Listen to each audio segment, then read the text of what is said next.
질병보고, 병 속의 악마 중 소년의 이야기를 읽겠습니다. 사과는 가장 효율적인 연료였다. 사과를 연료로 사용하게 되면서 증기기관이 발명되었다 해도 과언이 아니었다. 증기기관의 발명은 산업발전을 가속화시켰다. 처음에는 가난한 사람들이 사과를 원형 그대로 조개탄처럼 사용했다. 하지만 우연한 계기를 통해 액체 연료로 만들어 사용하면 훨씬 효율이 높아진다는 점을 알게 되었다. 곧 산업 발전을 위해 사과를 먹는 행위는 법적으로 금지되었고, 사과 브랜디를 만들던 공장들은 사과 연료를 만드는 공장으로 용도가 변경되었다. 사과 브랜디와 사과 연료는 만드는 과정이나 결과물이 거의 동일했다. 단지 사과 연료는 사람이 먹으면 몸에 큰 부담을 줄 정도로 농도가 진했다. 사과 연료 공장에서 강의 하루 쪽 습지에는 널빤지를 대충 엮어 세워놓은 움막집이 20여 채 있었다. 벽에는 곰팡이가 가득했고 밑단부터 썩어 들어갔다. 지금 당장 움막촌이 통째로 습지 속에 삼켜져도 이상하지 않을 정도였다. 집마다 10살 전후의 아이들 5-6명이 끼어 살았다. 움막촌의 한쪽에는 문도 달리지 않은 재래식 화장실이 늘어서 있었는데 분뇨가 골목에 넘쳐 흘렀다. 아이들은 화장실을 이용하지 않고 아무 곳에나 볼일을 봤다. 비가 오면 아이들이 싸놓은 분뇨와 진흙이 섞였다. 새벽부터 울리는 사이렌 소리에 깨어났다. 항상 같은 옷을 입고 다 떨어진 신을 신고 술에 취한 듯 비틀거리며 공장을 향해 걸었다. 그들이 공장에 거의 도착할 때쯤이면 도개교가 웅장하게 내려가기 시작했다.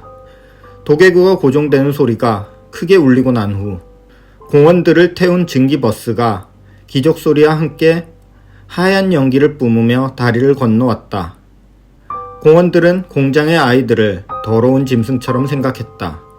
아이들이 풍기는 부치가 자신들에게 옮을까봐 아이들과 거리를 두고 접촉하지 않았다.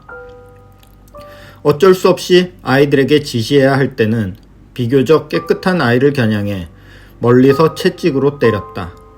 채찍에 맞은 아이는 하던 일을 중단하고 그 자리에 멈춰 지시사항을 들었다.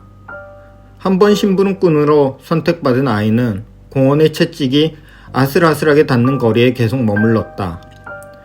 공원들은 아이들을 도구보다 하찮게 생각했기 때문에 너무 가까이 다가갔다가는 과도한 채찍질에 목숨을 잃을 수도 있었다. 채찍의 사정거리를 아슬아슬하게 유지하는 것도 심부름꾼이 될 수 있는 자질 중 하나였다. 심부름꾼은 공원의 개인 하인처럼 행세하며 다른 아이들에게 명령하듯 행동했다. 검사장에는 육안으로 연료의 최종 상태를 점검하는 몇 명의 선택받은 아이들이 있었다. 검사원으로 있는 아이들은 심부름꾼보다도 높은 위치에 있었다. 그들은 일의 특성상 청결을 유지해야 했기 때문에 더러운 움막촌이 아닌 검사장에 거처를 두고 머물렀다. 냉각수로 사용된 미지근 물로 아침마다 씻을 수도 있었다. 더구나 검사장은 공장장이 직접 순시하는 유일한 장소였다. 가끔 공장장이 직접 그들에게 질문을 할 때면 검사원들은 자신들이 아이들보다 공원에 가깝다고 생각했다. 검사원들은 벨트 컨베이어를 타고 검사장으로 들어오는 각각의 라인에서 배럴마다 담긴 연료를 들여다본 후 합격 스티커를 붙였다. 합격 스티커가 붙은 배럴은 뚜껑이 봉해지고 창고로 옮겨졌다. 특별히 큰 기술을 요구하지는 않았고 브랜디 공정에서 이어진 형식적인 과정일 뿐이었다. 하지만 검사원들은 그렇게 생각하지 않았고 자신들의 임무에 큰 자부심을 가지고 있었다. 스티커에는 검사 라인이 숫자로 표시되어 있었는데 검사원들은 각각의 숫자가 자신들의 서명이라도 되는 듯 자랑스러워했다. 그들은 좁쌀만한 찌꺼기가 있거나 색에 조금만 문제가 있어도 불량 판정을 내렸다. 그런 깐깐함은 연료를 판정하는 데에는 지나친 기준이었지만 이 공장의 사과 연료가 유명해져 비싼 가격에 거래되는 이유가 되었다. 불합격 판정을 받은 사과 연료들은 공장 한쪽에 모아두었다. 아이들은 공원 몰래 불합격된 사과 연료를 마셨다. 삶의 유일한 낙이었지만 공원들에게 들킨다면 목숨을 잃을 것이 분명했다. 아이들은 공장에서 브랜드를 만들던 시절 술병으로 쓰이던 15온스짜리 코르크병을 하나씩 가지고 있었다. 일주일에 한 번 공원들이 일찍 들어가는 날 검사장에서 연료를 받았다. 한 병의 연료로 그들은 일주일을 마셔야 했다. 적은 양이었지만 더 받을 수는 없었기 때문에 작은 병을 목숨처럼 아끼고 소중히 여겼다. 남의 연료를 훔치는 아이는 없었다. 행여 연료를 훔치다 들키면 다시는 연료를 받을 수 없었고 무리해서 따돌림을 당했다. 바로 소년이 그에 대한 본보기였다. 소년은 항상 혼자였다. 소년은 누구와도 이야기하지 않았다. 소년이 정말 남의 연료를 훔쳤는지 직접 본 아이는 없었다. 하지만 연료를 훔쳐서 따돌림 당하는 아이는 항상 있어 왔다. 그것이 바로 모두를 위한 규칙이었고 지금 소년의 역할이었다. 소년은 가장 오래된 나무 창고를 관리했다. 공장이 처음 만들어졌을 당시에는 브랜디를 숙성시키기 가장 좋은 창고였으나 숙성 과정이 필요 없어지면서 오랫동안 사용되지 않았다. 그곳은 유배지나 다름없었다. 소년은 언제나 깨끗하게 창고를 정리했다. 달리 할 일이 없었기 때문일 수도 있지만 가만히 있기에 소년은 외로웠다. 소년은 여름이면 건물이 썩지 않게 곰팡이와 습기를 닦아냈고 겨울에는 지붕에 쌓여있는 눈을 밀어 떨어뜨렸다. 하지만 한 번도 보수하지 않은 창고는 소년의 노력과는 상관없이 지금 당장 무너지더라도 이상하지 않았다. 중략. 발효통에서 시큼한 냄새가 진동하기 시작했다. 곧 그 냄새는 모든 공장으로 퍼졌다. 공장에 쥐들이 늘어났다. 공원들과 아이들의 몸에 냄새가 들러붙었다. 오래지 않아 판자촌에 피비린내가 퍼졌다. 아이들은 아무 곳에나 혈변을 뿌렸다. 혈변을 볼 때 장이 튀어나오기도 했다. 튀어나온 장을 손으로 다시 밀어 넣으며 고통에 몸부림쳤다. 아이들의 손에는 피와 분뇨가 흥건했다. 아이들은 오물이 묻은 손을 무심히 옷에 닦았다. 아이들은 장이 튀어나올까봐 그대로 서서 변을 보기 시작했다. 피로 물든 오물이 아이들의 다리를 타고 흘러내렸다. 주변의 땅이 온통 붉게 물들었다. 공원들은 더욱 지독해진 부치에 코를 막고 아이들을 때렸다. 매질을 당한 아이들의 피부는 석류가 갈라지듯 쩍쩍 갈라졌다. 갈라진 피부에서 끈적끈적한 피가 사방으로 튀어 들러붙었다. 몇몇 공원들은 실수로 입에 들어간 피를 뱉어내고 물로 헹구기도 했다. 아이들에게서 튄 끈적한 피는 잘 닦이지 않았다. 아이들의 갈라진 피부는 아물지 않고 그대로 파충류의 비늘처럼 굳었다. 다리를 타고 흘러내린 오물이 갈라진 피부 사이로 파고들었다. 아이들은 간지럼을 참지 못하고 상처를 긁었다. 살점이 뭉텅이째 뚝뚝 떨어졌다. 바닥에 떨어진 살점은 쥐가 재빠르게 물어갔다. 움푹 파인 상처는 아물지 못하고 더 크게 벌어졌다. 반복될수록 수많은 상처가 더욱 깊고 크게 자랐다. 검붉은 꽃이 피어난 아이들의 옷은 비늘 같은 피부에 들러붙었다. 부풀어 오른 발 때문에 신발을 신을 수도 없었다. 사과로 만든 연료는 점점 더 붉어졌다. 공원들은 장갑을 끼고 마스크를 했다. 하지만 아이들은 여전히 헐벗은 채 일했다. 아이들의 눈, 귀, 코에서 끈적끈적한 진물이 흘러나왔다. 아이들이 뱉는 검은 기침은 모든 곳에 들러붙었다. 공원들도 아이들처럼 기침을 시작했다. 그들은 타구통을 들고 다녔다. 그들의 기침이 어떤 색인지는 보이지 않았다. 날이 갈수록 공원들이 눈에 띄게 줄어들었다. 동시에 강 건너 마을의 불빛도 점점 줄어들었다. 아이들은 이제 인간이라 보기 힘들었다. 그것은 걸어다니는 거대한 살덩어리에 불과했다. 어떠한 이유였는지 밀고자만이 멀쩡했다. 소녀는 그런 그가 마음에 들지 않았다. 화난 소녀는 직접 아이의 얼굴에 상처를 내고 가죽을 도려냈다. 얼굴이 도려지면서도 밀고자는 비명을 지르지 않았다. 비명을 지르지 않는 것 또한 소년의 마음에 들지 않았다. 소년은 아이의 얼굴을 도려내다 말고 뜯어냈다. 밀고자는 그대로 꼬꾸라져 쓰러졌다. 고꾸라진 아이는 경련하듯 꿈틀거렸다. 소녀는 아이들에게 과시하듯 살점을 씹었다. 아기 같은 소년의 모습에 아이들은 두려움에 떨며 고개를 숙였다. 소녀는 고꾸라져 꿈틀거리는 밀고자를 내버려 두고 공장으로 향했다. 아이들이 소년의 뒤를 따랐다. 그날 이후 방아쇠가 당겨진 듯 아이들이 하나씩 죽어나갔다. 아이들은 기침을 하다가 내장을 토했다. 그들은 누가 더 멀리 뿜을 수 있는지 서로 경쟁하듯 위와 간, 폐의 조각을 기침과 함께 뿜어냈다. 이제 공장에 공원은 한 명도 나오지 않았다. 공장장은 이미 오래전부터 공장의 얼굴을 비추지 않았다.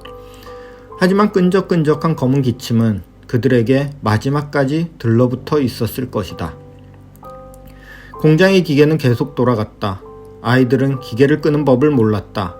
그리고 며칠 뒤 강 건너 마을에 큰 불이 났다.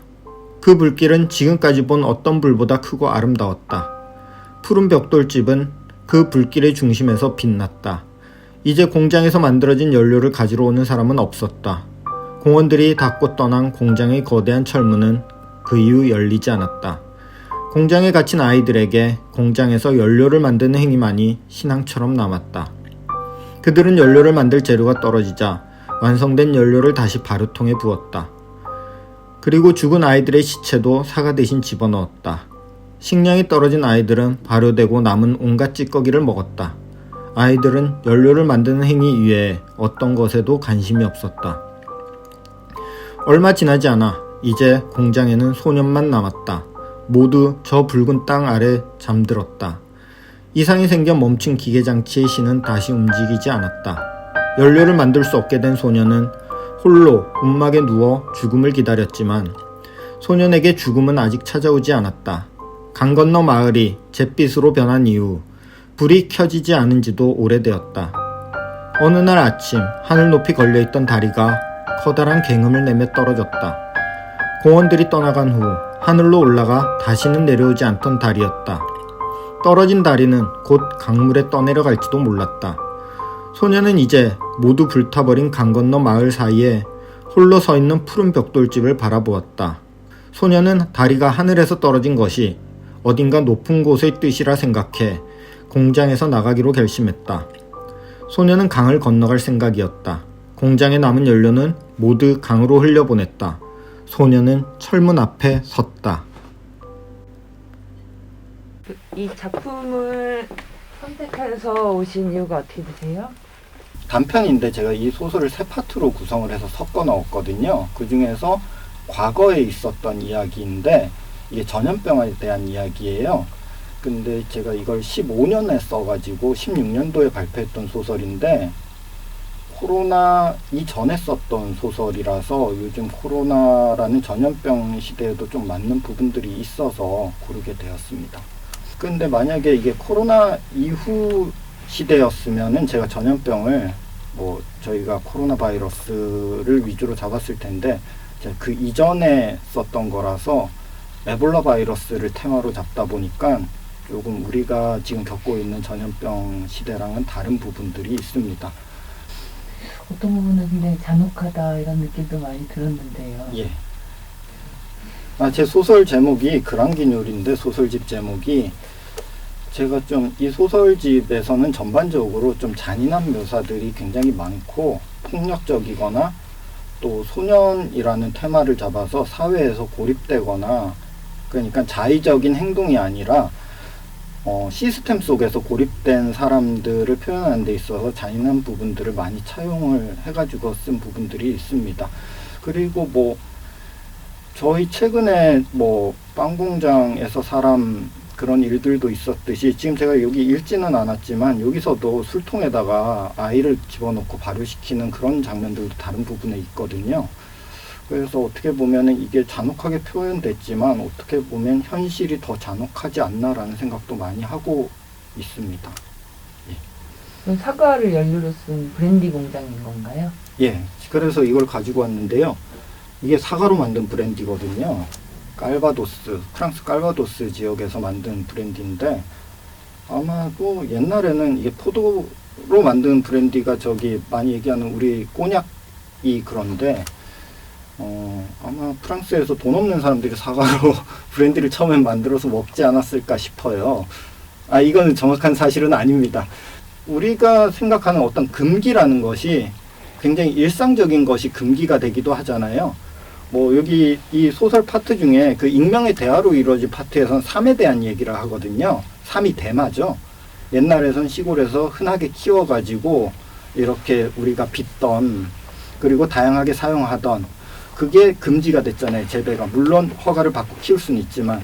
그래서 이렇게 금지하고 또는 허용되고 하는 것들이 어떤 기준에 의해서 이루어지는가를 조금 환상적으로 표현해보고 싶었습니다.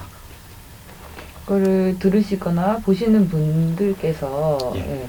어떤 것에 더 귀 기울여 주셨으면, 아니면 어떤 마음으로 들어주셨으면. 제가 사실 어디 가서 제 소설로 수업도 잘 안 하고 그러는데 아무래도 불편해 하시는 분들도 굉장히 많으시더라고요. 저희 은사님 한 분도 나는 이런 거는 못 읽겠다 이렇게 얘기하신 분도 계시고, 그런데 저희가 소설 쪽에서는 약간 다른 장르 같은 경우는 영화나 이런 장르에서는 이게 뭐라고 해야 되나, 고어스러운 것이 하나의 장르로 자리 잡아 있는데, 소설 쪽에서는 이런 것이 너무 좀 금기되거나 좀 터부시 되고 있는가라는 생각이 들어서 이런 작업을 많이 했던 것 같아요. 물론 지금은 좀 방향을 틀어서 첫 책 나오고 난 다음에는 다른 작업들 위주로 하고 있는데, 이 첫 책은 좀 이 소설 제목처럼 사람들한테 불편한 마음을 많이 주고 싶은 마음이 있었습니다. 읽으면서 어떤 방향이든 이게 단순히 잔인하면서 끝나지 않고 현실은 더 잔인하지 않은가 라는 생각을 하게 만들고 싶었던 것 같아요.